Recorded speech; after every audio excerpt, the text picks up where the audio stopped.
Hey guys, tonight we're going somewhere ancient, sun-baked, and slightly cursed by paperwork. We're heading to Babylon land of ziggurats, clay tablets, and neighbors who report you to the authorities for borrowing a shovel without asking. But don't get excited. You're not a priest or a king, or even the guy who reads omens from bird guts. You're just you, a regular Babylonian peasant. And today's going to test everything you've got, including your patience, your sandals, and maybe your bladder. You probably won't survive this. So before you get comfortable, take a moment to like the video and subscribe if you're still awake. Hit that button now, before an ancient Babylonian tax collector shows up asking why you haven't paid tribute with your barley. Drop your location and local time in the comments too. Let's see how far this sleepy little clay tablet travels. Now dim the lights, maybe turn on a fan for that sort background hum, and let's ease into tonight's journey together. You wake up on a mat made of old reeds and unfulfilled dreams stuck to your back by a combination of sweat, clay dust, and the regret of eating stale chickpeas for dinner. The air is thick, warm. Your first breath tastes like soot and neighborly disappointment. Someone's already shouting outside. You sit up slowly, blinking at the ceiling. Mud brick cracked, still holding up despite yesterday's tremor. Your tunic is wrinkled and smells vaguely like old lentils. You stand stretch and immediately regret it. Something in your shoulder makes a popping noise. Something in your knee echoes the sound in protest. The shouting gets louder. It's your neighbor again. He's arguing with the guy across the street over a borrowed plow that's apparently been missing since the last barley moon. You try to stay out of it. You really do. But your name comes up anyway. You peek outside. Both men are pointing toward your courtyard. Apparently, your cousin borrowed the plow. You sigh and promise to ask around which is Babylonian, for I'm not getting involved in this mess before breakfast. As you duck back inside, you notice a clay tablet leaning against your door. Not a good sign. It's from the local scribe. The stylus marks are neat, angry, and unmistakably official. You squint at the cuneiform symbols. Your barley quota is overdue. Again, something about partial payments not being acceptable in the form of fish bones. You mutter under your breath and toss the tablet onto your storage shelf with the others, your growing archive of "you tried." Outside, the sun is already climbing. The alley smells like warm dung and ambition. You shuffle toward the communal canal basin, hoping to get some water before the priests arrive and make it holy. Read off limits. At the water's edge, a boy is trying to herd a chicken with a stick. The chicken is winning. You kneel, splash water on your face, and scrub yesterday's dust from your eyes. It doesn't help much. A priest walks past, eyeing you like your forehead might reveal a divine omen. You sneeze. He gasps. You freeze.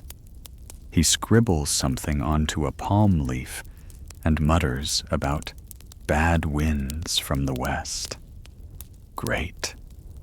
You just became a celestial warning. You dry off, wring out your tunic, and head back home.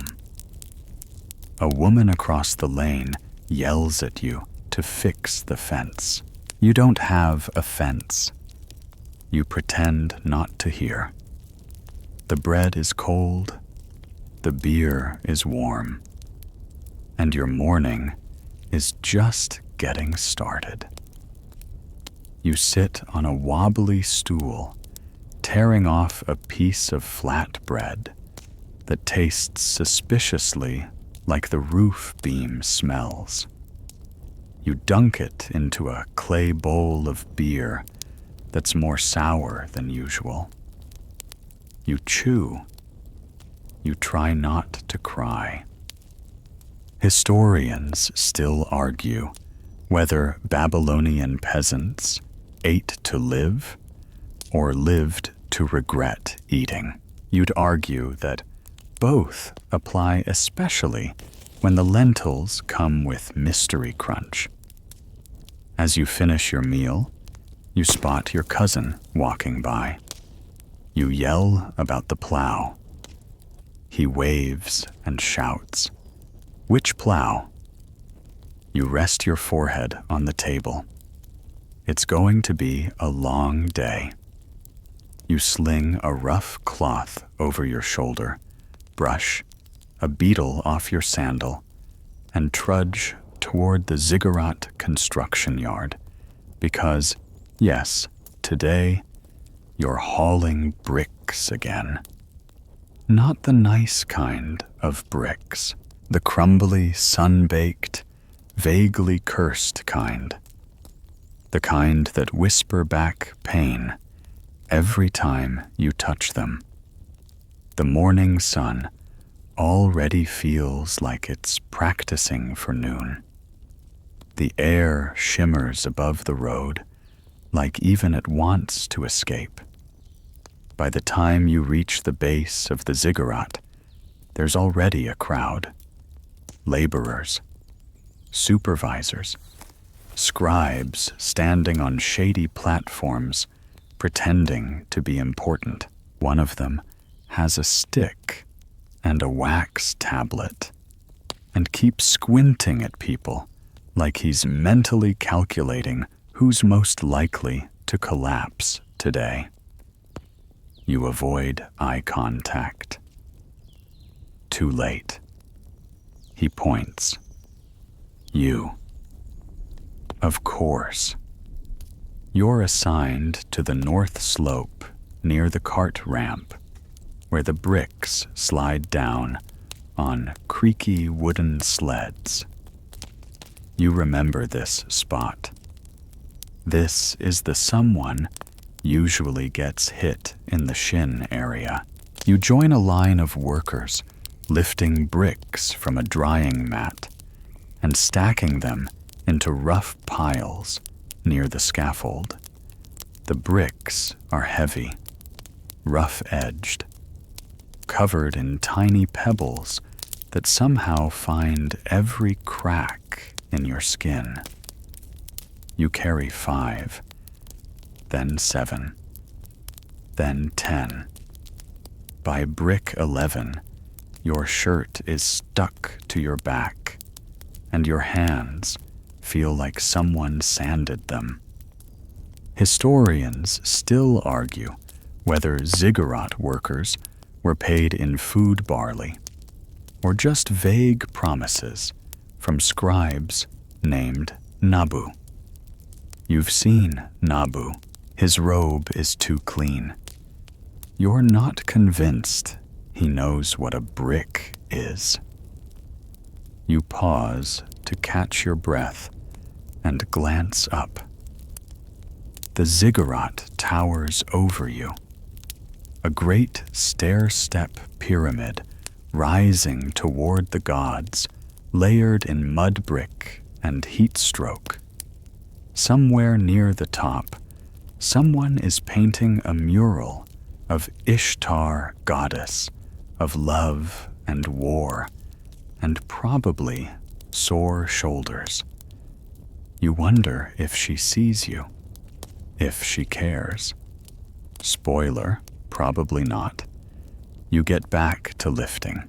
Around mid-morning, a cart arrives, bearing more bricks, and one unfortunate goat tied to the side, bleating like it knows the future and isn't thrilled about it.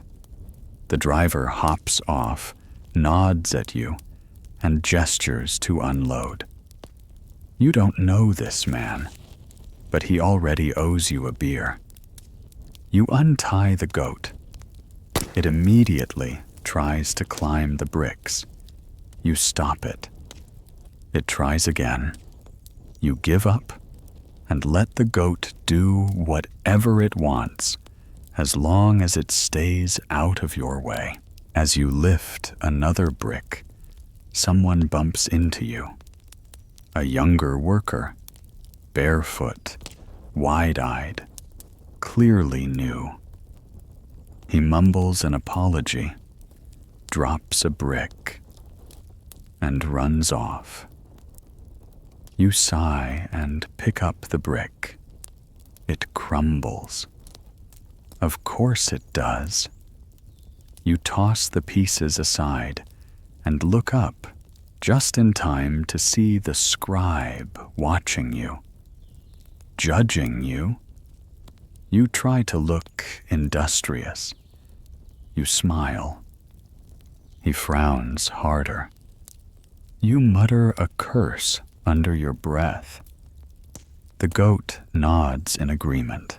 Quirky fact: some Babylonian workers used tiny clay amulets in their sandals for protection. You check yours. Nope, just a pebble. And now you have a blister. By noon, you've moved enough bricks to qualify as part of the wall. You sit under a patched awning made from old linen and pray for shade. Someone passes you a handful of dried figs. You trade a sip of your beer for two. They're gritty. You eat them anyway. Overhead, the sun looms. Somewhere, a flute plays a tune so sad it makes your soup yesterday look well-adjusted. You consider your life choices. You didn't choose to build a ziggurat. You didn't choose to have a cousin who borrows tools and forgets to return them. You did choose to fake sleeping yesterday to avoid goat washing duty. This is karma. Eventually, someone rings a small copper bell. Back to work. You stand. Your knees crack. Your soul sighs. You pick up another brick.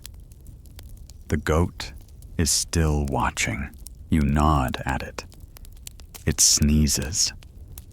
This day is getting worse.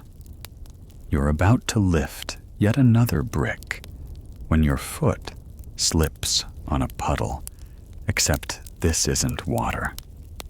It's the leftover ceremonial offering someone spilled near the tiny shrine built into the corner of the ziggurat yard. You catch yourself barely, but the clay bowl you're holding tilts, and its contents mud straw and a little dignity.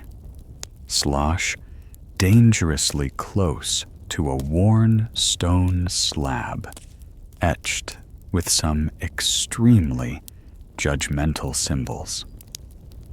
You freeze. A nearby priest gasps so dramatically you half expect him to faint. You've done it. You've offended something. The priest marches over, robes flapping like furious curtains, and inspects the area where the spill occurred. He kneels. He sniffs. He hums. You are sweating more now. After a moment of theatrical silence, he stands, looks at you with eyes full of cosmic disappointment, and proclaims, "You have disrespected the spirit of the sacred goat." You blink. The goat. That goat. You glance behind you. The goat is still staring. You are starting to think it really is holy. The priest tells you a cleansing is required. Not for you, you're not that lucky, but for the shrine. And someone has to pay for a new offering. A proper one, with barley, or incense, or failing that, a chicken. You don't have a chicken. You try to explain that it was an accident, that you were working under instruction, that it was just a tiny splash. And honestly, the goat probably knocked it over in the first place.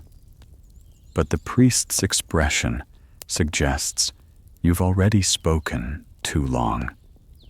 He scribbles something on a clay shard and hands it to you. A fine. Deliver a chicken or equivalent by sundown. You now owe a shrine chicken. You nod slowly. The goat bleats. You return to your brick pile, humiliated, dusty, and spiritually indebted to a farm animal. Historians still argue whether Babylonian temple rituals were deeply spiritual or cleverly disguised tax collection. You're starting to believe in option 2. You spend the next hour lifting bricks with one eye on the shrine and one on the sun, mentally calculating whether a neighbor might have a chicken you can borrow. Around midday, the sun becomes unbearable. You break for lunch in a nearby alcove where the shadows are deeper and the air smells faintly of onions and existential dread. Your lunch is predictably disappointing. 2 pieces of hard flat bread, a bowl of lentils that looks suspiciously like it's been reheated 3 times, and a half-dented jar of barley beer that fizzes more than it should. You chew slowly. Across the courtyard, another worker trips and spills a basket of figs. A scribe yells something about omens. The figs roll like tiny purple prophecies. You're about to enjoy the spectacle when someone sits next to you. It's Jamar the neighbor, whose measuring stick you may or may not have accidentally broken 2 weeks ago while building a bench that never stopped wobbling. You nod politely. He nods politely. Then he says, "You stole my measuring stick." You stop chewing. You respond, "It was already cracked." He raises an eyebrow. You say, I meant metaphorically. He gestures toward his sandal, which has your cousin's initials scratched into the heel. You sigh. Here we go. He declares that he's reporting you to the town magistrate. You protest. Lightly, respectfully, with just the right amount of please no paperwork. He shrugs and stands. I'll see you after lunch, he says. You mutter under your breath and return to your lentils. They taste worse now, possibly from spite. Quirky fact. Babylonian law courts often met in open courtyards or shady corners of the town gate, which means your lunch break is now a countdown to public embarrassment. You finish eating, gather your things, and trudge toward the magistrate's post with all the joy of someone walking to a surprise wedding they're not invited to. The goat watches you go. Its eyes say, You're not getting that chicken, are you? You sigh. You are not. You arrive at the magistrate's corner, just as the sun decides to double down on its promise to melt your sandals. The space is shaded by 2 woven canopies that do nothing to cool the heat radiating from the mud brick walls. There's a bench, a scribe, a man wearing what appears to be an extremely unnecessary feathered hat. This is the judge. He is already squinting at you. You bow, not out of respect. Well, okay, partly, but mostly because your shirt is soaked, and it's the only way to hide the sweat stains under your armpits. Jamar arrives dramatically, arms waving, like he's summoning a sandstorm. He holds up half a broken measuring stick and loudly accuses you of intentional sabotage of a precision farming implement. You blink slowly. The scribe begins writing. You try to speak. The judge raises one long, dusty finger. Silence. He turns to Jamar first. They exchange a few pleasantries. You are not invited into those. Then he asks, did the stick break before, during, or after the usage period? Jamar insists during. You interject that the stick was already cracked. He counters with only mildly cracked. You say, then it was a stick of lies. The scribe coughs awkwardly. The judge rubs his temples. Then, without warning, he pulls a small leather pouch from under the bench and produces what appears to be a sheep's liver. You stare. He holds it up to the light, turns it slightly, then nods, as if the answer is now obvious. Historians still argue whether Babylonian haruspice liver reading was truly judicial or just a way to make people stop talking. You're starting to see the appeal. The judge turns back to Jamar and says, he owes you 1.5 fig baskets or a morning's labor. You sigh in relief. That's manageable. Jamar asks for the labor. Of course he does.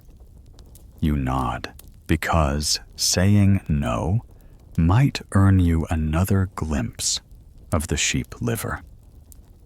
The scribe writes it down on a clay tablet, then hands it to you, like it's a party invitation.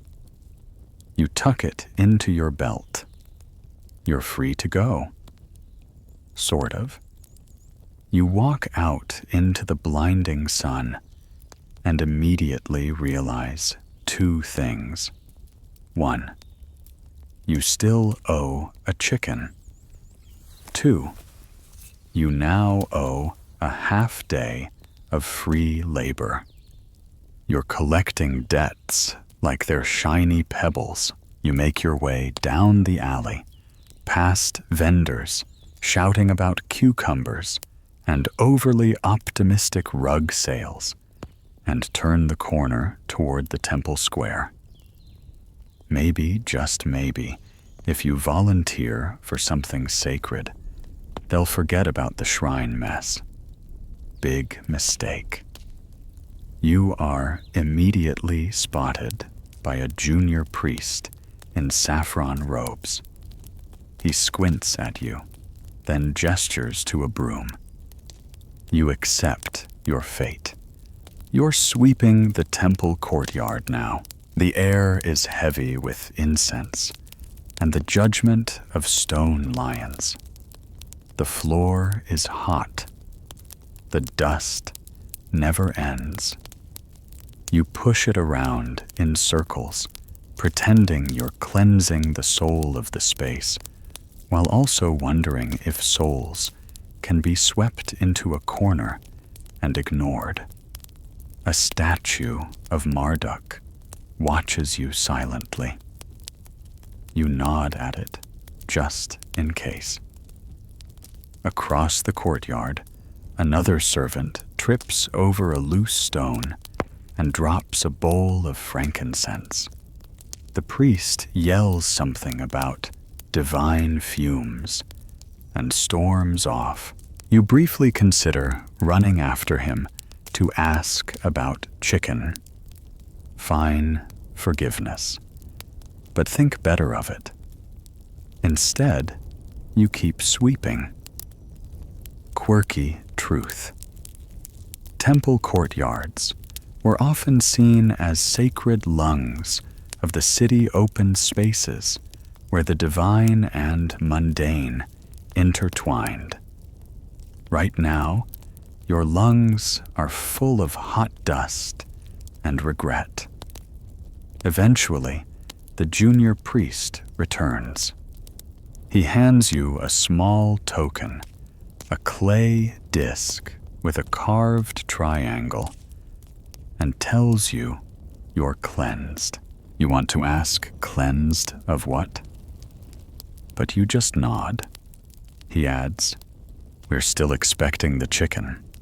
Of course you are. You leave the temple yard cleaner in spirit, but somehow even dirtier in body. As you reach for your water pouch, you realize it's empty. You also realize your cousin is standing across the street. He's holding a chicken. Your chicken. You wave. He runs. You chase. Welcome to Babylon.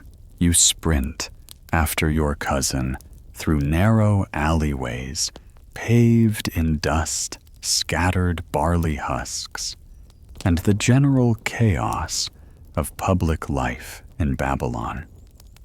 He darts between two market stalls like a jackal on borrowed time, the chicken squawking under his arm like it's trying to file a complaint with the gods. You shout, "That's my chicken." He shouts back, "Technically, it's the shrine's touche." He veers around a water vendor, nearly topples an old man with a basket of cucumbers, and disappears behind a spice cart. You round the same corner 5 seconds later and run straight into a hanging curtain of dyed indigo. You cough, push through it, and find your cousin crouched behind an overturned crate. The chicken, remarkably calm now, is pecking at a stray fig. He looks at you and grins. "I was going to return it, eventually," he says. You don't bother replying. You just grab the chicken. The bird squawks again, but doesn't resist.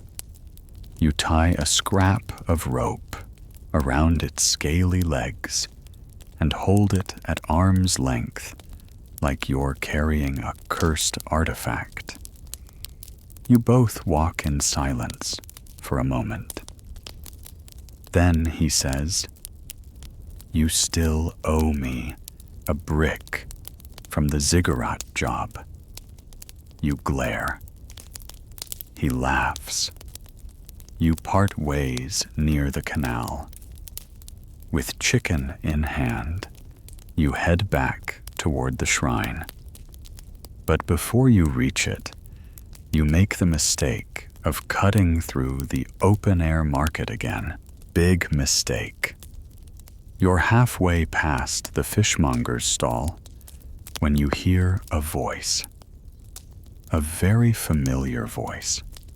One you haven't heard since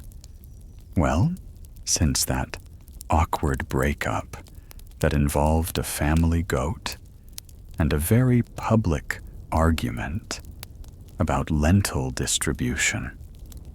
You turn, and there she is, Layla. She's holding a basket of smoked fish and looking at you like you still owe her 3 weeks of attention and an apology you've been too scared to write on a clay tablet. You freeze. She walks up slowly. "Didn't expect to see you again," she says. You smile awkwardly. The chicken clucks. She raises an eyebrow. "Is that your new date?" You try to joke. It comes out as a wheeze. She laughs just once, but it's the kind that makes your stomach twist.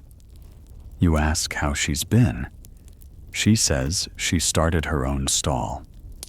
You say, "Fish." She says, "No." Legal advice. You blink. You give legal advice. "Now," she nods, "and sell fish." You respect the hustle. She eyes the chicken, ode to a shrine. You nod. She snorts. Figures. You consider asking if she wants to talk, maybe walk together, but she's already turning back to her stall. "Don't drop the bird," she says over her shoulder. You walk away, slightly stunned, slightly nostalgic, and slightly jealous that she probably has better clay tablets than you. Quirky fact. Babylonian women could own businesses, file lawsuits, and run market stalls.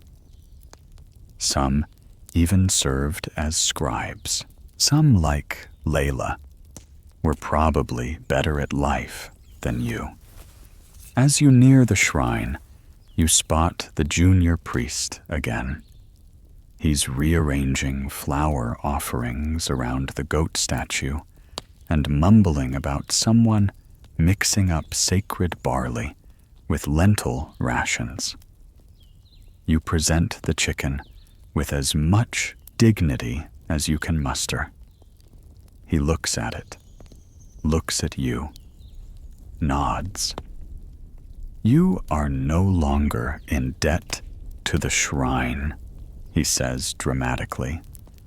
The chicken is taken inside, probably to live out its life in divine confusion. You're handed a small clay token marked with 2 lines and a tiny star. Proof of spiritual restitution. You tuck it into your sash like it's gold. You head back into the street, finally chicken-free. For the first time all day, you feel light, until you hear whispering near a fig stand.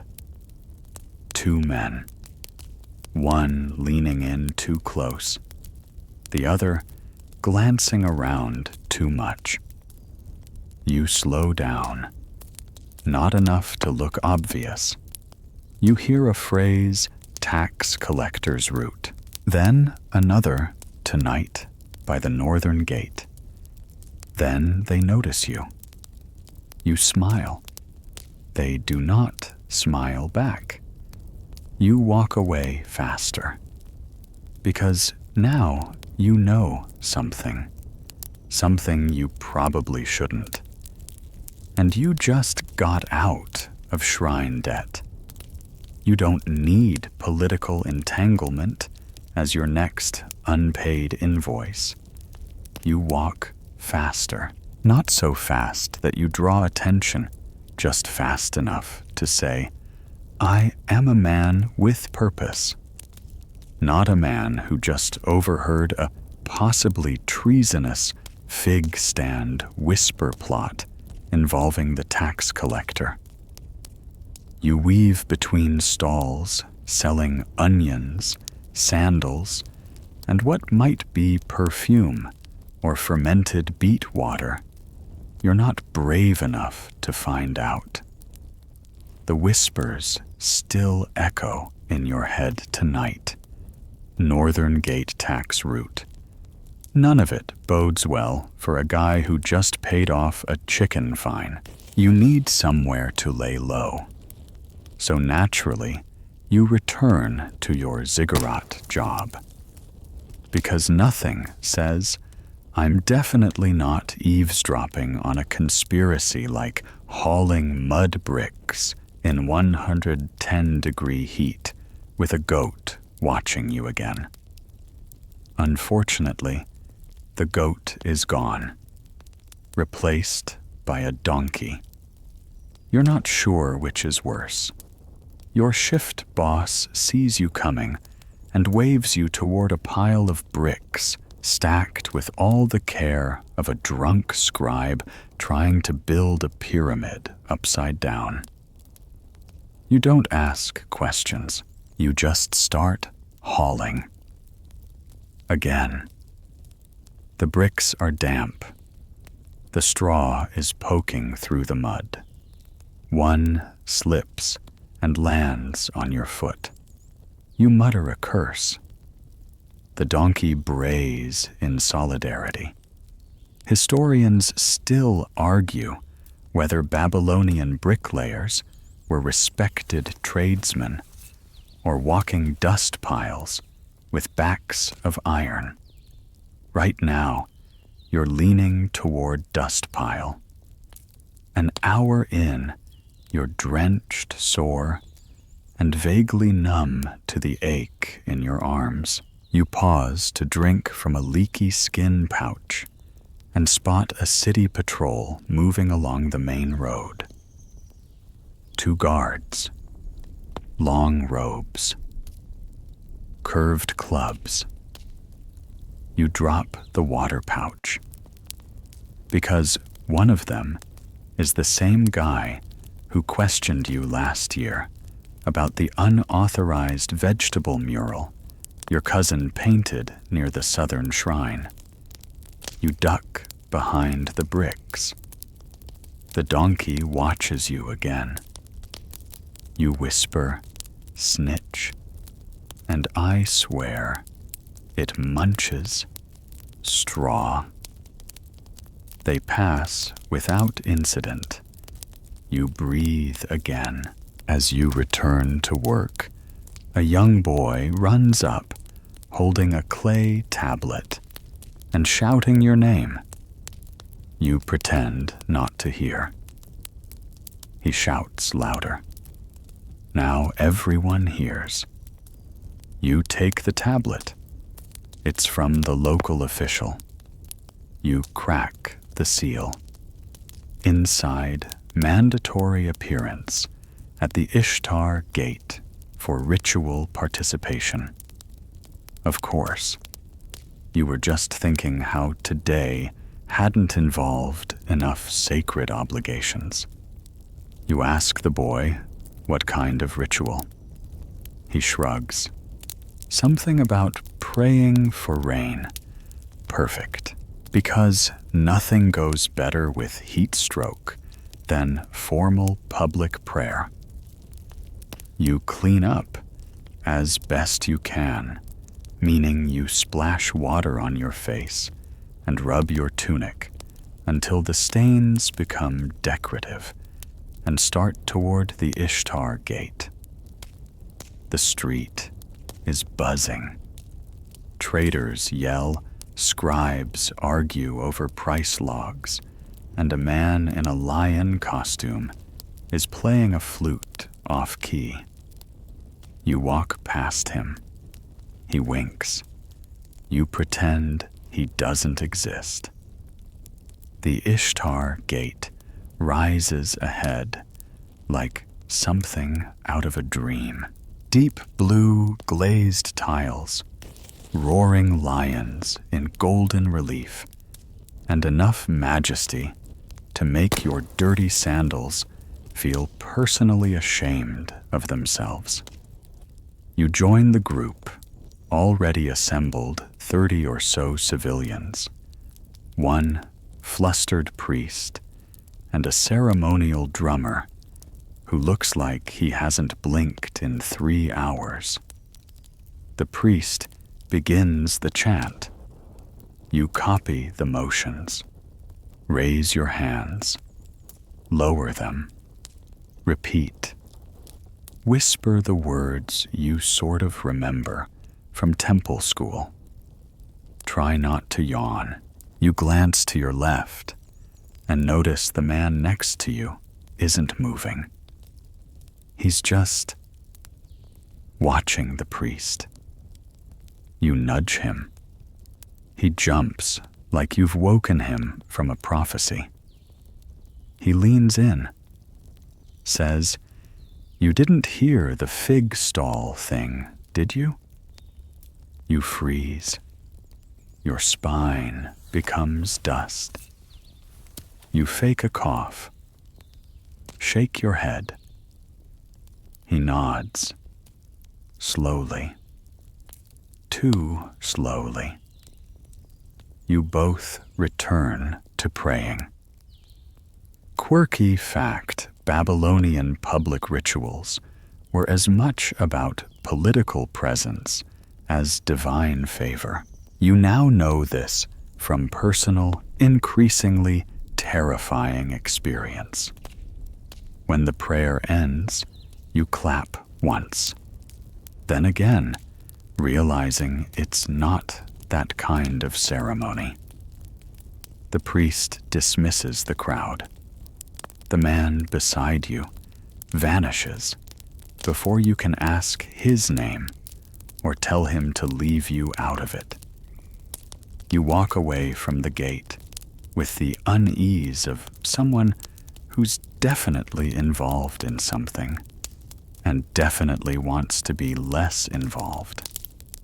You head home because at this point, a nap on a dusty mat surrounded by half-eaten figs and a snoring dog sounds like the closest thing to peace. You reach your doorway just in time to avoid being flattened by a passing ox cart overloaded with amphorae and one extremely bored-looking driver who's arguing with a melon vendor. You duck under your lintel step over a discarded sandal that might be yours and collapse onto your mat like a man fleeing not war, but bureaucracy. Your house smells like old barley and older regrets. The air inside is hot, dry, and filled with the distant sound of children arguing about who owns the better goat. You close your eyes for a moment. Just one. That's all it takes. And then someone's knocking. 3 short raps. You open one eye. Debate pretending to be dead. Settle for groaning loudly. The knocking continues. You drag yourself up, open the door, and immediately regret it. It's your neighbor, not the one who lent the plow. The other one. The one who thinks he invented clay. He's holding a basket. You glance inside. It's burnt onions. Thought you'd want some, he says proudly. You accept them like a man receiving a divine punishment. Also, he adds, did you hear the news? You shake your head slowly. About the tax collector, he whispers. You freeze. He leans in. He's moving the collection route, avoiding the northern gate tonight. You blink. Why? He shrugs.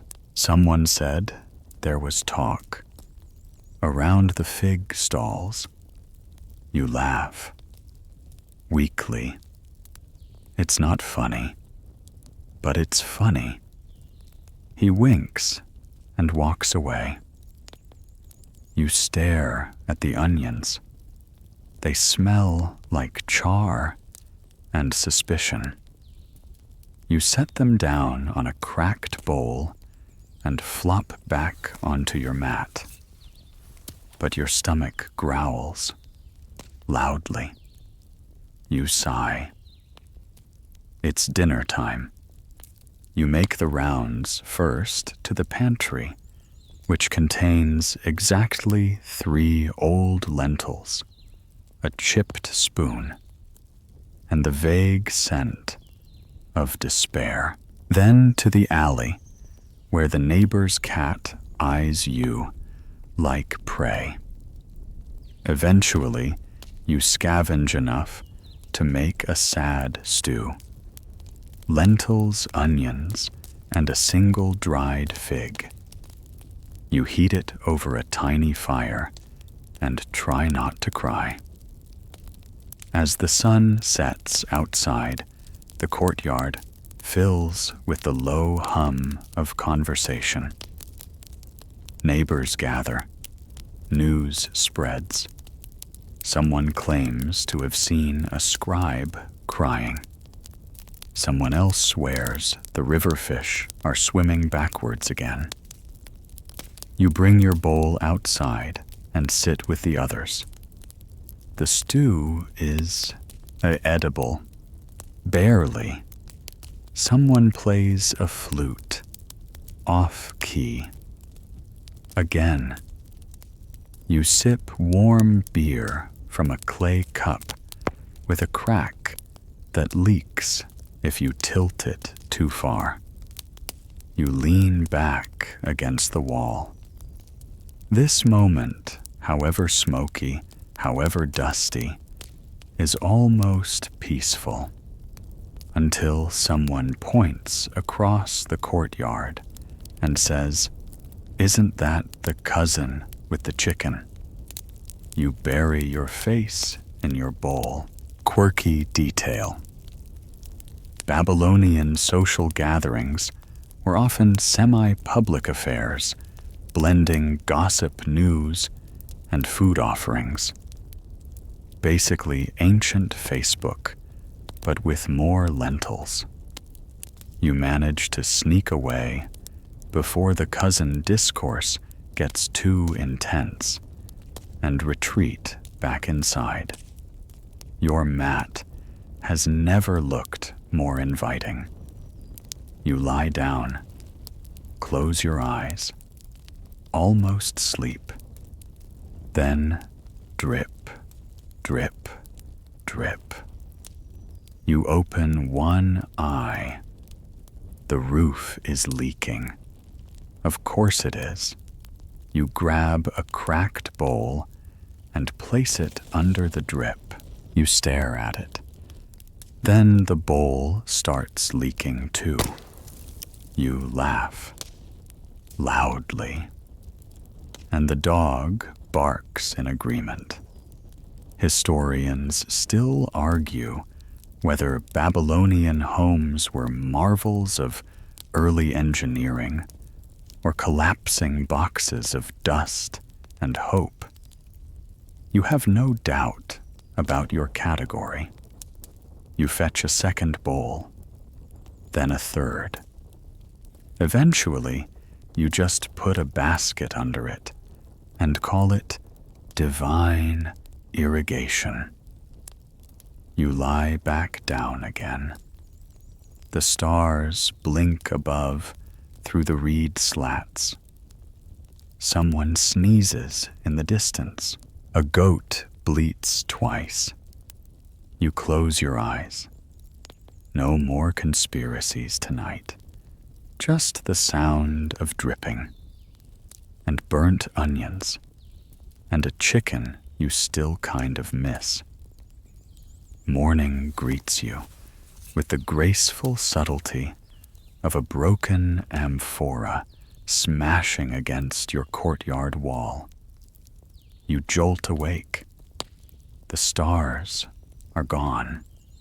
The drip from the roof has stopped, either miraculously or because the basket underneath has finally surrendered. You sit up slowly. Your back makes the sound of a papyrus scroll being unrolled too fast.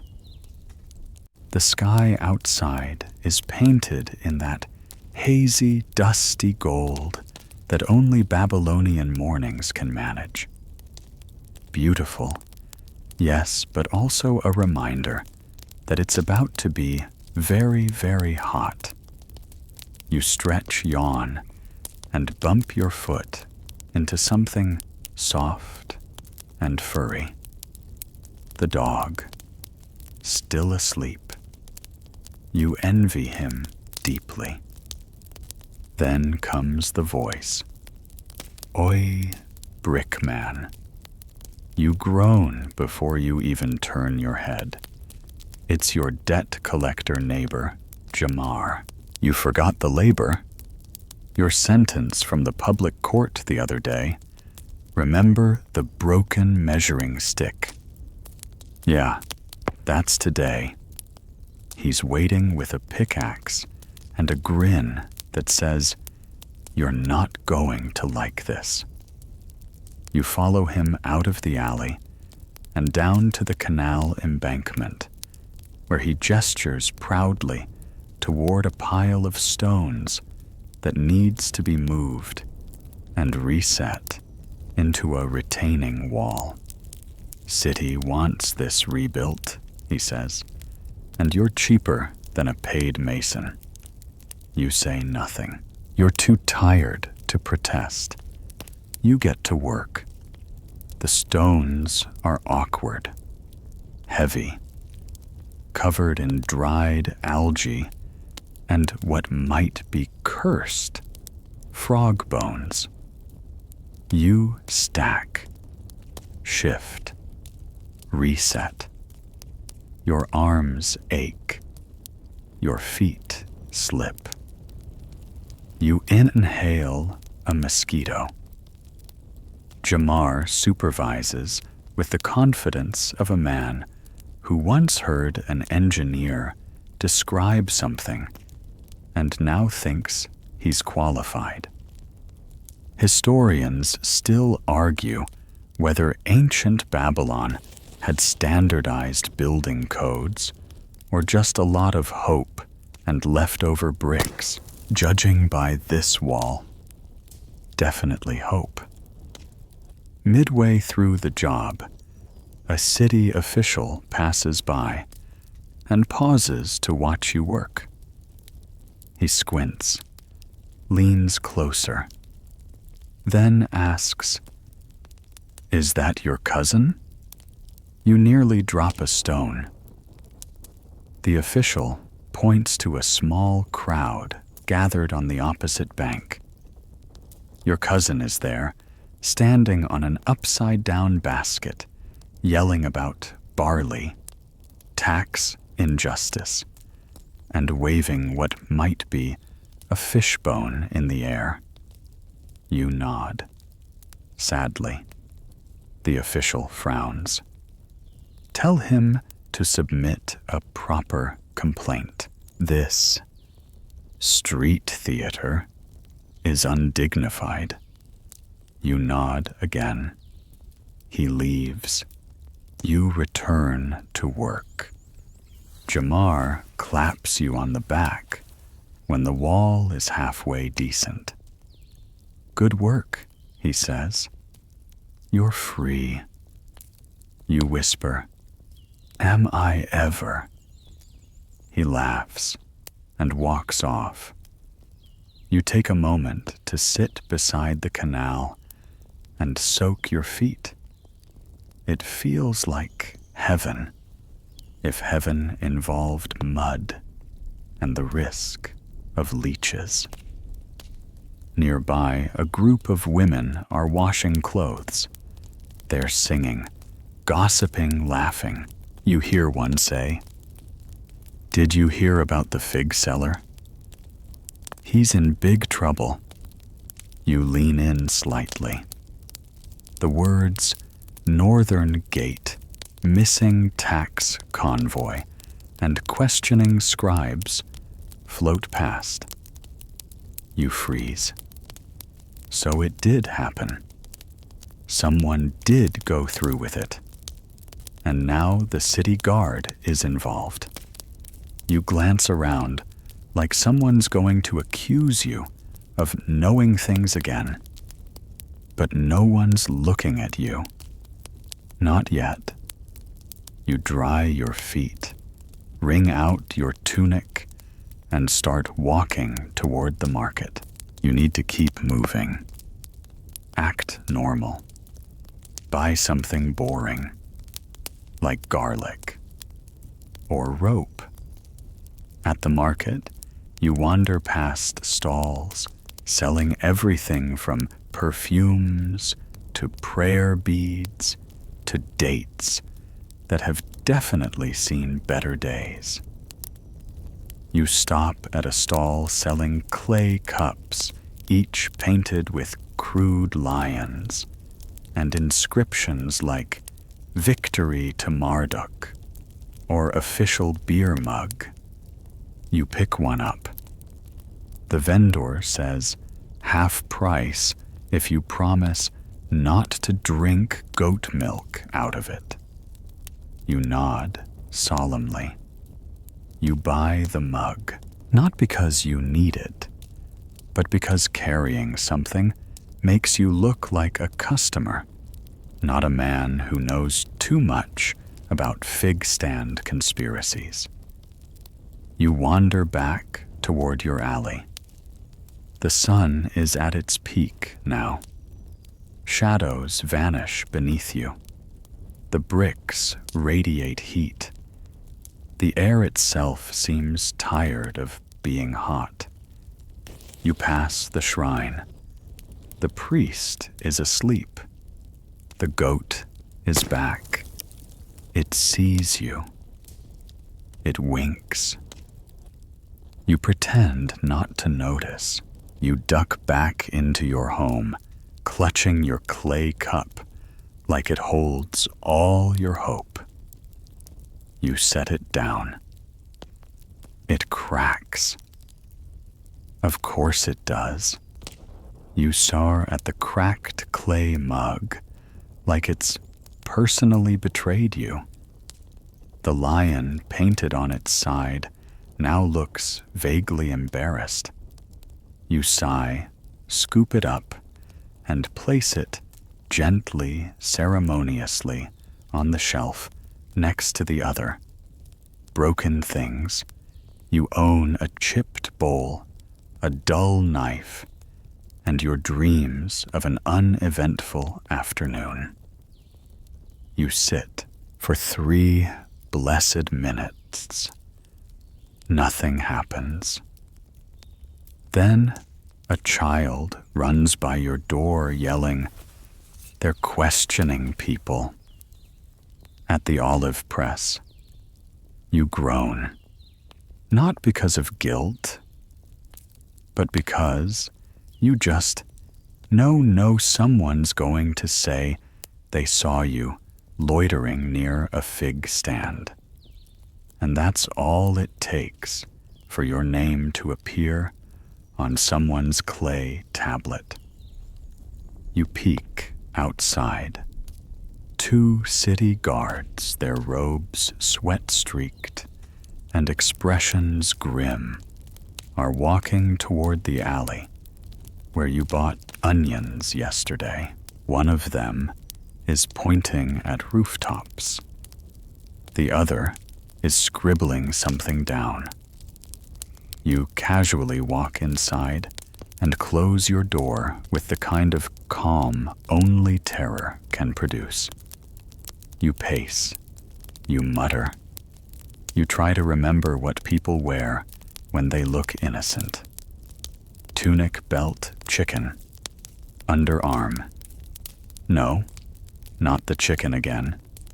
Then you remember the Ishtar Gate. The priests liked you there. Sort of. It's the only place you might blend in. You grab your sash, tie it neatly, and head out.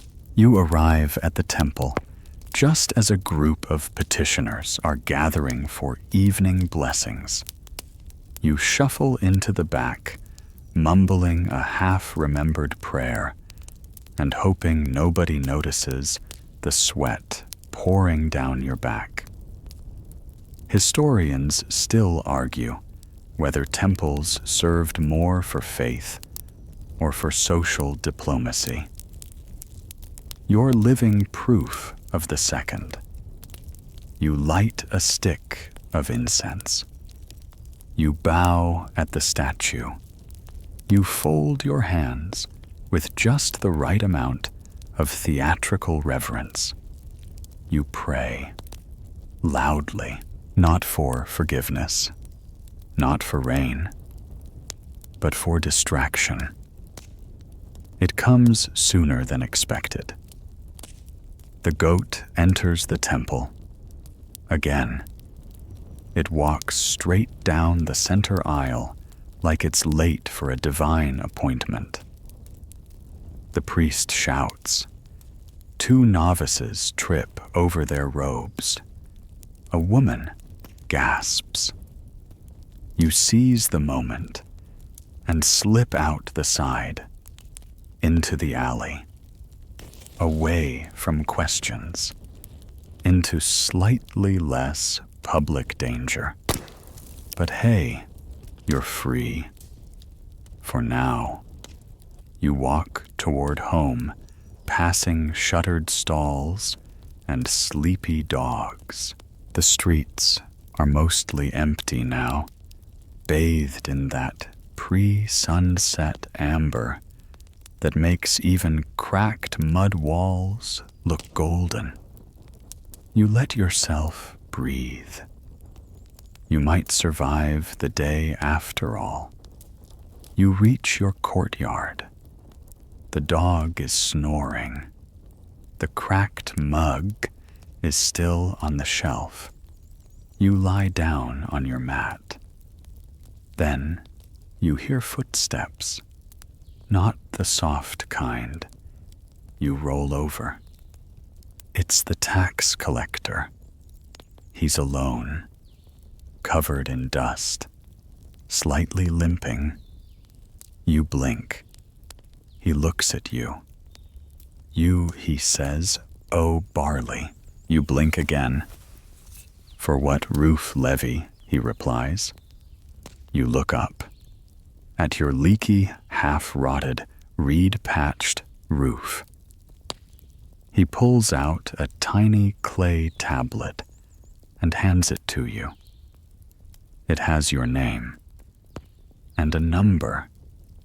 It's not small. You look at the tablet, then at him, then at your roof, then at your hands, then back at him. He sighs. I'll be back in 2 days. He walks off. You sit in silence. Quirky truth. Babylon had taxes for almost everything. Walls, canals, animals, doors, even roofs that might someday be replaced. You close your eyes and reopen them because someone is knocking again. It's Layla. She's holding a clay tablet. You forgot this, she says. You take it. It's the original summons to the temple blessing. You thank her. She lingers, then asks, "Did you hear about the fig stand thing?" You hesitate, then say, "What fig stand?" She nods. You both understand each other perfectly.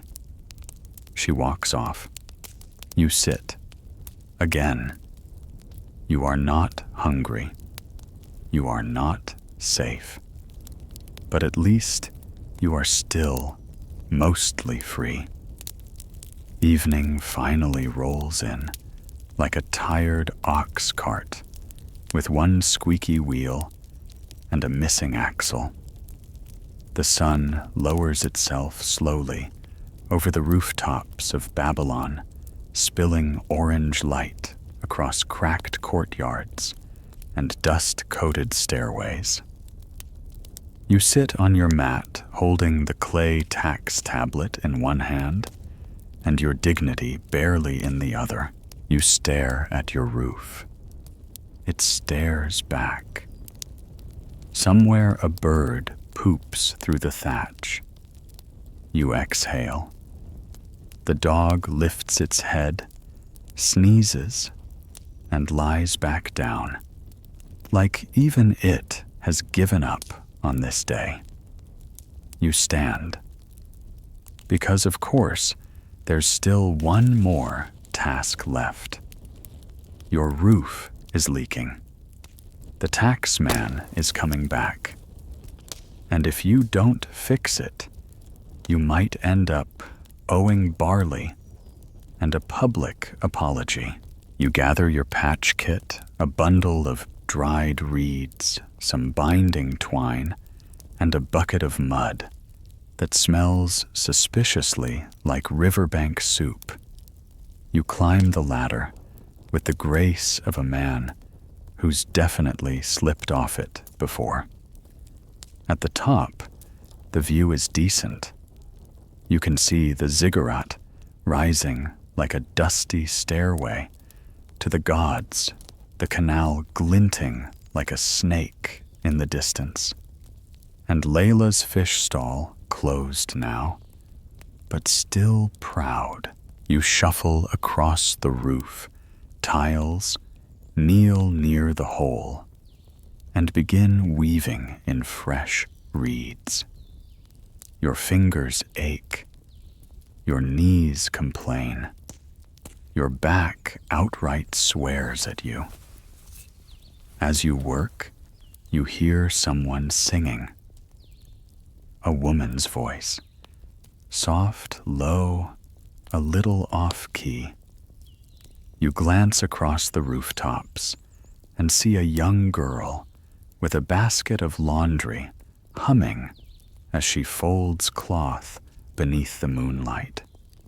It's beautiful, unexpected, You smile until you jam a reed splinter under your fingernail.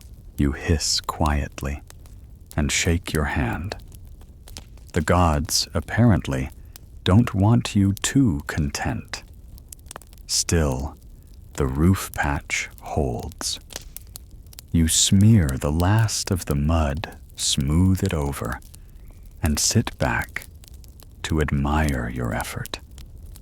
It's uneven, slightly sagging, definitely not watertight, but it'll fool a tax collector for 5 minutes.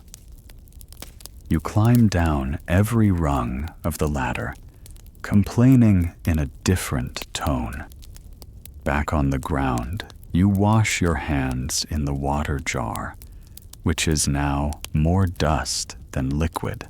You wipe them dry on your tunic and sit down beside the fire pit, where a few coals still glow. You light a small stick and stare into the flame. You think about taxes, goats, fig stands, Layla, and the fact that your whole life could probably fit into one good-sized basket. Historians still argue whether Babylonian commoners had time for reflection. You're not sure either, but this is as close as it gets. Someone claps nearby. You jump. It's the neighborhood storyteller. Every evening, like clockwork, he gathers a few tired folks and spins tales of kings, giants, and gods who definitely didn't pay taxes. You shuffle over to the edge of the circle. Tonight's tale is about a man who stole a lion's tooth and used it to curse his enemies. Halfway through, someone offers you a fig. You accept. It's slightly fermented. Perfect. The fire crackles.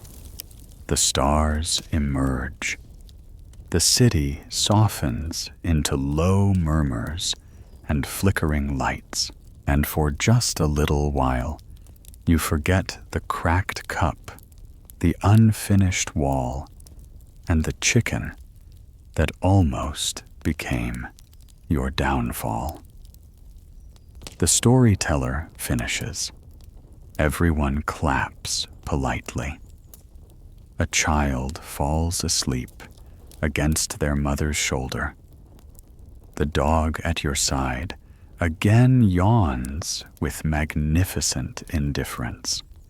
You lie back, hands behind your head, staring up at the sky. You spot a few constellations you half remember from school. The archer, the ox, the one who carries too much. You think that one's definitely me. And then you laugh quietly to yourself, because somehow, you've made it through the day. You close your eyes. Let the fire fade. Let the laughter drift. Let your thoughts loosen. You've done enough. Tomorrow you'll carry bricks, or debt, or bad gossip. But not tonight. Tonight you rest. You wake to silence. Not the good kind. No gentle breeze. No bird song. The other kind. The kind that means someone's plotting something. Or worse, waiting for you to do something. You blink. It's still dark. You sit up. The dog is missing. The fire pit is cold. And then you hear It thunk, thunk, splash. You rush to the door, peek outside, and spot a shadow hauling something into the canal. It's your cousin. Again. You debate going back to sleep and pretending this is a dream, but unfortunately, curiosity is stronger than common sense. Always has been.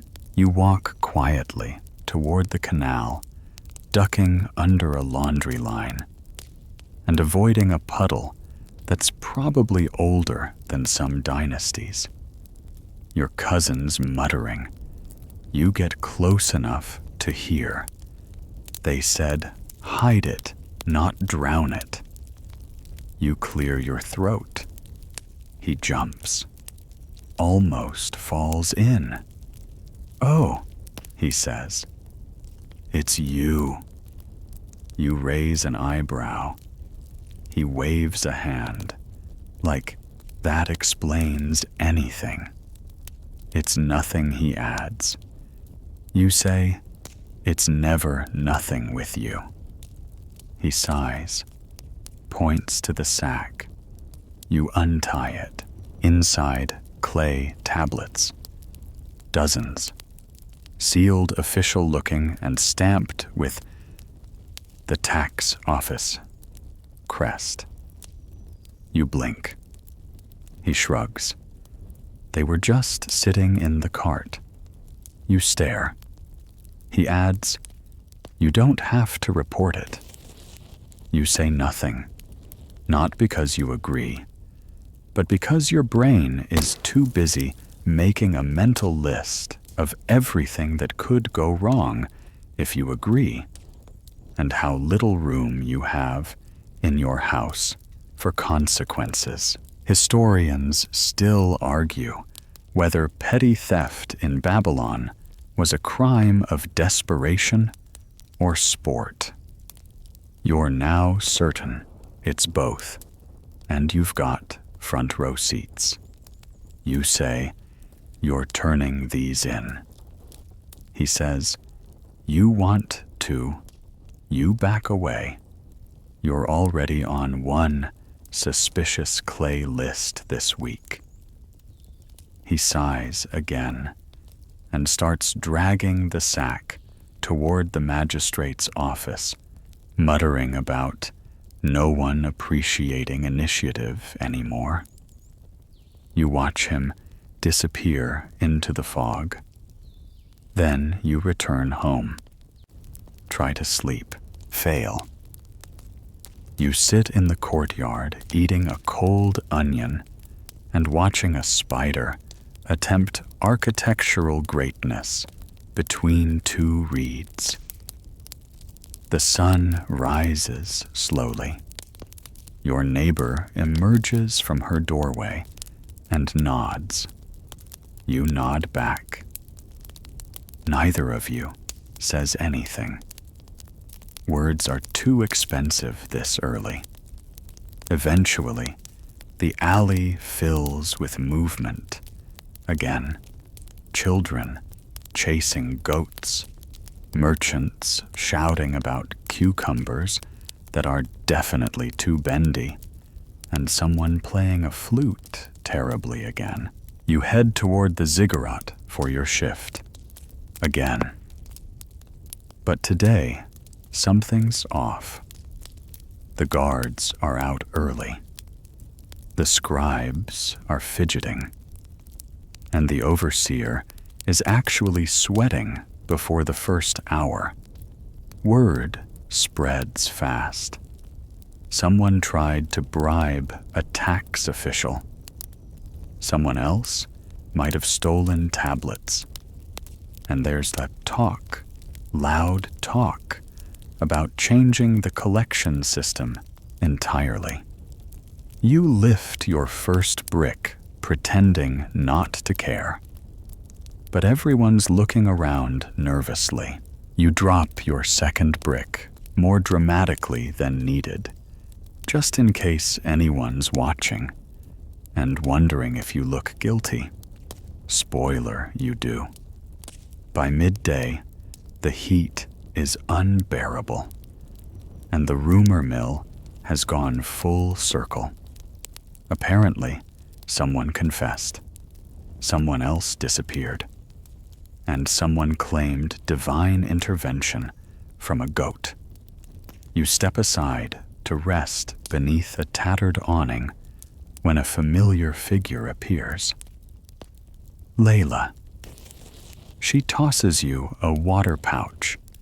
You catch it barely. She sits beside you. You looked like you needed it. You drink. It's warm, but real. You hand it back. She doesn't take it. Instead, she says, "They're going to question you." You blink. She continues, "Your name came up. The guards are guessing." You say, "I did nothing." She says, "Doesn't matter." You nod. And then you laugh, quiet, cracked honest. Because of course, because in Babylon, sometimes just being near trouble is enough to become part of it. The sun moves overhead. The bricks don't stack themselves. You stand, stretch, and ask Layla, "If I disappear, will you water my fig tree?" She smirks. You don't have a fig tree. You sigh. Exactly. You return to your post at the ziggurat with the posture of someone trying not to look like they're worried about being arrested, which naturally makes you look exactly like someone about to be arrested. You resume brick hauling. Lift. Carry. Stack. Repeat. Try not to think, but of course, your brain insists on looping. Your name came up. Not you've been summoned. Not you're accused. Just your name. Which in Babylon is enough to shave a few years off your life expectancy. Around you, the other workers whisper behind stacks of bricks. You hear fragments, fig, stand, corrupt, scribe Layla's cousin, all blending into a dust-choked fog of paranoia and goat-related conspiracy theories. You stack a brick. It crumbles. Of course it does. You sweep up the mess and keep moving. The foreman squints at you. You nod like someone with nothing to hide and everything to overcompensate for. Midday comes. The sun sits directly above, pressing down like a celestial accusation. You step away to drink and find Layla waiting near the canal. Again. "You're lucky," she says, without preamble. You raise an eyebrow. They questioned someone else first. Found the tablets in his house. You blink. "Wait, the tablets." She nods. "Your cousin's genius plan?" She nods again. You stare. Then laugh. Loudly. Inappropriately. Possibly hysterically. Layla grins. You're off the hook. You sit beside her on the canal wall, the dust from the ziggurat still clinging to your arms like guilt. The water below ripples lazily reflecting sun and sky, like it has no idea what humans do with their days. You glance at her. She looks tired, but not in the broken way, in the resigned way, like someone who's been through enough daily chaos to stop being surprised when the gods intervene via chicken theft and cousin-level idiocy. I still owe roof tax, you say? She snorts. Don't we all? The wind shifts, carries the smell of lentils and fresh bricks. You sit in silence for a moment. Then she says, "You know, if you keep being this interesting, you might accidentally become a folk hero." You shake your head. I'd rather be forgotten with clean feet. Quirky fact: Babylonian folk heroes were often regular citizens caught up in absurd circumstances, often exaggerated over time by poets and over-enthusiastic neighbors.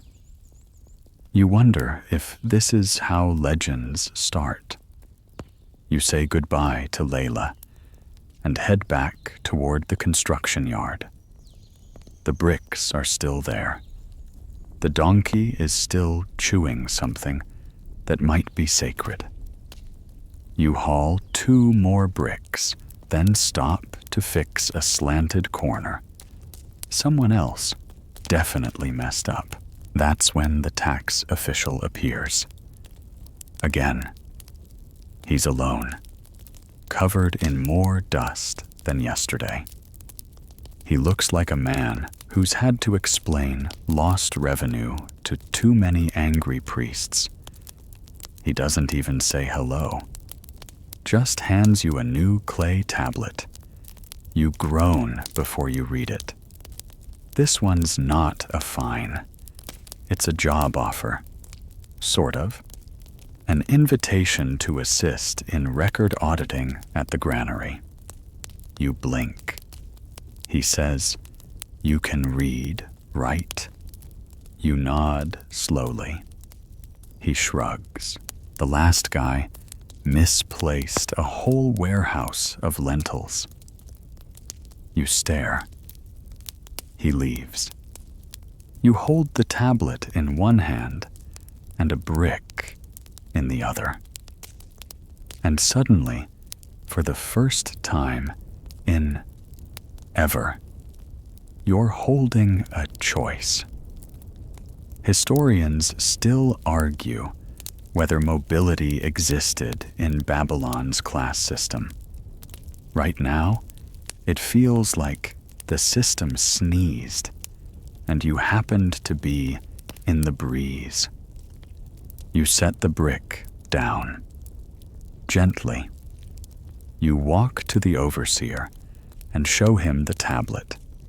He reads it, frowns, reads it again, then shrugs and waves you off.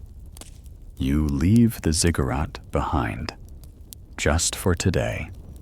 You don't celebrate. You don't skip. You just walk. Back to the alley. Past the goat. Past the chicken stall. Back to your courtyard, where the dog, of course, has chewed your last sandal. You sit down on the mat, set the tablet beside you, look up at the roof, and wonder if lentils count as treasure. You wake up to the sound of someone loudly arguing with a broom. You sit up groggy and peek out your door.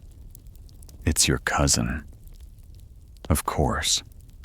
He's standing in the alley, red-faced and flustered, waving a cracked broom at a city sanitation official who is calmly writing something down on a tablet the size of your lunch plate. Apparently, your cousin was supposed to sweep the drainage ditch yesterday. He forgot. He says the broom is cursed. The official says that'll be 2 bundles of straw or a formal apology to the sewer god. You slowly close your door and back away, like you've just encountered a minor deity of chaos. You are not getting involved. Not again. Not this time. You have a granary to report to. That's right. Today is not a brick hauling day. Today you are going to assist in record auditing, which in theory means less sweating and more scratching things into clay. In reality, you're pretty sure it means sit in a dusty storeroom and count until your brain leaks. You tighten your sash, grab your newest clay tablet, and head off toward the eastern quarter. The granary is huge, walled, gated, guarded by a man who clearly lifts grain sacks for fun. You show him the tax official's stamp. He grunts and waves you in. Inside, it's everything you expected. Towering stacks of barley sacks, sour air thick with husk dust, and scribes arguing over numbers like they're debating the nature of existence. You are pointed toward a back room. You enter. It's quiet, cool, and smells like dry grain and mild disappointment. A senior scribe greets you with a nod and slides a stack of marked clay tablets across the table. These are from last cycle, he says. We lost 3 crates, possibly 4. Find the error. You blink. He leaves. You sit. You stare at the first tablet. It reads, 82 jars of barley delivered. 79 confirmed. 1 suspiciously damp. You exhale and begin. 2 hours pass. You find 4 errors. 1 tablet had been miscounted. 1 had water damage. 1 had a drawing of what might be a chicken wearing a crown. You don't ask questions. You correct what you can mark a few numbers in the margin with your borrowed stylus and keep going. Quirky, truth Babylonian grain records were incredibly detailed, often noting the weather, the exact time of delivery, and whether the barley smelled weird. You find a tablet with your cousin's name. You pause. It reads, 2 sacks short, claimed loss due to goat interference. You sigh. You set it aside. By midday, the head scribe returns. He scans your corrections, raises 1 eyebrow, then grunts in approval. You have neat symbols, he says. You nod, unsure if that's a compliment or a warning. He hands you a lump of bread. Payment, apparently. You eat it. It's stale, but free. You leave the granary feeling lighter. You haven't lifted a single brick. No priest yelled at you. No taxman fined you. It's unnerving. You pass through the market. Again. But today you're not buying, just observing. A man shouts about miracle cucumbers. A woman is trading perfume for legal advice. Layla's stall is quiet. She's not there today. You stop, just for a second. You wonder if she's okay. You wonder if she saw your cousin arguing with the broom. You wonder if the sewer god really does accept apologies. You walk on. You pass a storyteller mid-sentence, and that's how the man escaped prison, by pretending to be a duck. You smile, because that feels plausible. You reach home. The dog greets you with a wag. Your cousin is asleep. The broom is broken. You sit. The clay tablet you worked on today is in your bag. You take it out, turn it over, feel the grooves of the numbers you corrected. It's the most solid thing you've held all week. Historians still argue whether Babylonian peasants understood the complexity of their economy. You do now. You also understand that every missing sack has a story, and sometimes that story involves a goat and a very creative cousin. You place the tablet on your shelf, next to the cracked mug, and the onion bowl, and the dreams. You sleep better that night. Maybe it's the satisfaction of a day without manual labor. Maybe it's the complete absence of shrine chickens, conspiracy whispers, or priestly curses. Or maybe it's just that for once, just once, you didn't mess anything up. You wake early to the smell of rain. Actual rain.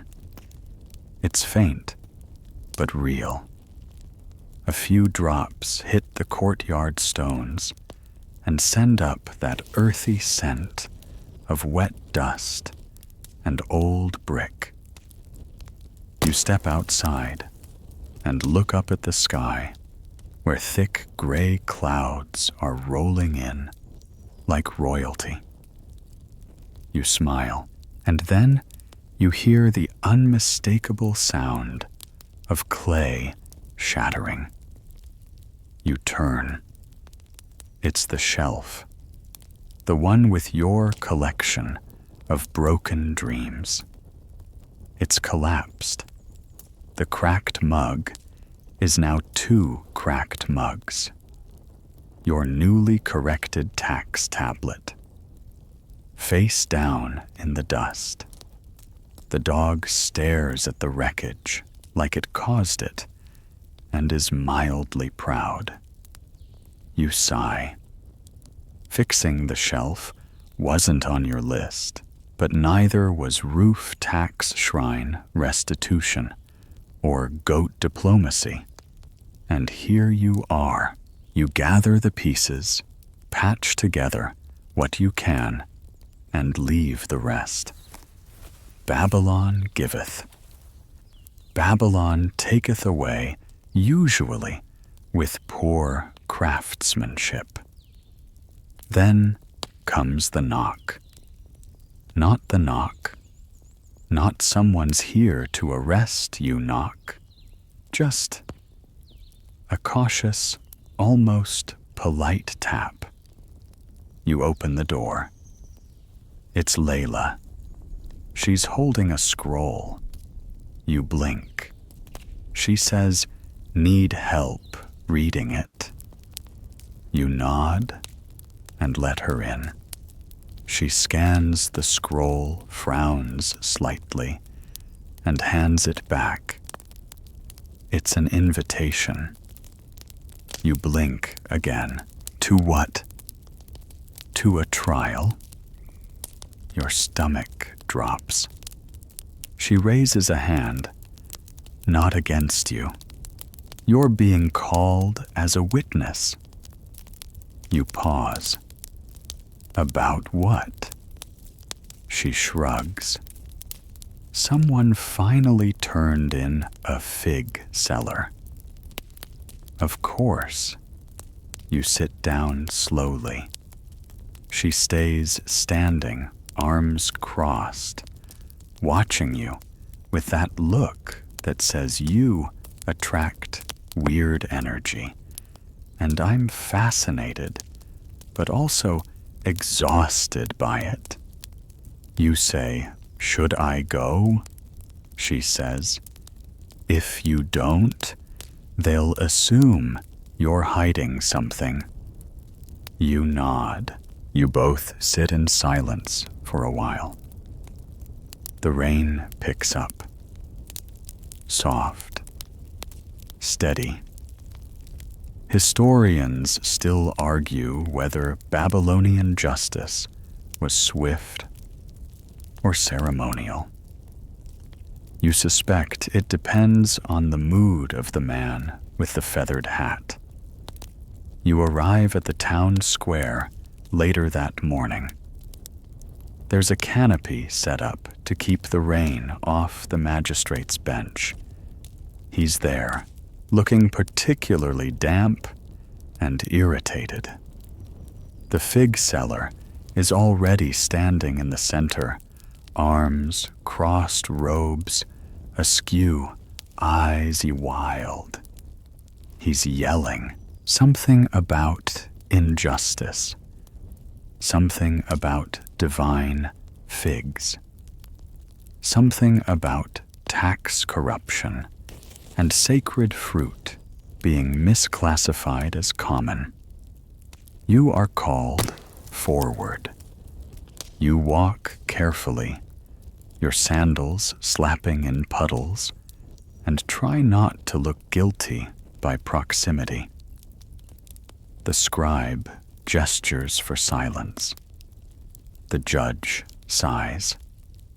You're asked one question. Did you overhear any conversation regarding the tax convoy? You pause. Then say, "I heard a conversation, but I didn't understand all of it." The fig seller explodes. The judge raises a hand. The scribe writes something down. You are dismissed. Just like that. You step aside. The fig seller keeps arguing. Someone brings out a clay diagram of the city. This is going to take a while. You find a seat on a low wall and watch the proceedings. Eventually, Layla finds you. She sits. You say, "He's going to get himself cursed." She nods. Or promoted. You both laugh quietly. The trial drones on. You lean back and let the rain soak into your sleeves. For the first time in weeks, it feels like the city is cooling down. You pull your cloak tighter. Layla leans her head on your shoulder. The fig seller is still yelling. The judge is still frowning. And you're just here, still breathing, still standing, still somehow not arrested. You wake up the next morning with an unfamiliar feeling. It takes you a moment to place it. Peace. No shouting neighbors, no chicken debts, no cousin catastrophes. Just the soft, rhythmic patter of leftover rain dripping from your patchwork roof, and the faint warmth of morning light trying to peek through the cloud cover. You stretch. The mat creaks beneath you, but your back doesn't protest as much as usual. Even the dog curled beside you like a sack of fur, and Dreams seems content to sleep a little longer. You sit up slowly, half expecting the knock of a tax collector, or a priest, or possibly a confused goat, but no knock comes. You stand, walk outside. The courtyard is wet and gleaming. The rain has washed everything clean, or at least cleaner than usual. The puddles glisten with sunlight. A few kids splash through them, shrieking with joy, and leaving footprints everywhere. You don't even mind. Your neighbor nods at you as he sweeps up a pile of soggy reeds. He doesn't say anything about missing tools, or accusations, or ancient curses. Progress. You drink your water slowly this morning. The clay cup is chipped, sure, but still functional. Like you. And then you hear it. Distant at first, but unmistakable. A scribe's bell. You brace yourself. Because, let's be honest, Babylon isn't going to let you get away with more than 24 hours of calm. You head to the edge of the courtyard, where an assistant is handing out tablets, one for each citizen in the quarter. You get yours. You open it and blink. It's a thank you, a formal acknowledgement of your service during the recent investigation, and a note from the magistrate's office stating you are cleared of suspicion. You read it twice, then a third time. No fine, no summons, just a clean clay tablet. Layla walks up beside you, her own tablet in hand. Same, you ask. She smiles. Same. You both stand in silence for a long, long moment. Then she breaks it with so. What now? You look up at the sky, at the ziggurat rising in the distance, at the smoke drifting from the temple, at your home still crooked, still damp, but yours. You say, I don't know. She nods. Maybe we don't fix everything, she says. Maybe we just keep going. Without getting arrested, you add. She laughs. That's the dream. You spend the rest of the morning gathering fallen branches and washing out your lentil bowl. You fix the reed mat under your door. You share half a loaf with the neighbor's kid. You even pat the dog. No errands, no summons, no bribes. Just life. Simple, uneven, gritty. Yours. And as the sun begins to dip low once again, you return to your spot in the courtyard. The fire pit is lit. Someone's playing that off-key flute again. But this time, it doesn't sound so bad. The stars emerge slow and soft, and you lie back on your mat, arms behind your head, watching them blink into existence. Historians still argue whether the people of Babylon ever truly rested. You think. Tonight, at least you do. Now the city quiets. The crowds thin. The canal flows slowly under the moonlight. Torches flicker beside crumbling walls, and the ziggurat fades into silhouette against the starlit sky. Your body is tired, but in a good way. In a real way. The kind of tired that doesn't ache.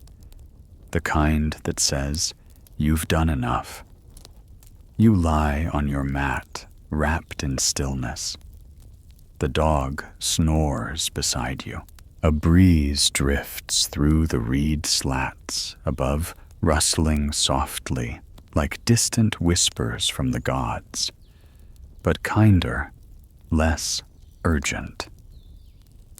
The warmth of the day has given way to a cool hush, and in that hush you begin to breathe slower, deeper. Everything else slips away. The fines, the bricks, the scribes, even the chicken. Just you now, you and the stars, and the simple, quiet rhythm of a night in Babylon when the work is done and the world finally gives you permission to stop, to rest, to just be. Let the weight of the day melt away. Let your thoughts drift like incense smoke in the temple air. Let your breath guide you gently into stillness. You don't need to fix anything tonight. You don't need to explain, or remember, or even dream. Just listen to the wind, to the night, to yourself. You've survived another day, and that here in Babylon is enough. Sleep, weary citizen. Sleep long. Sleep deep. Sleep well.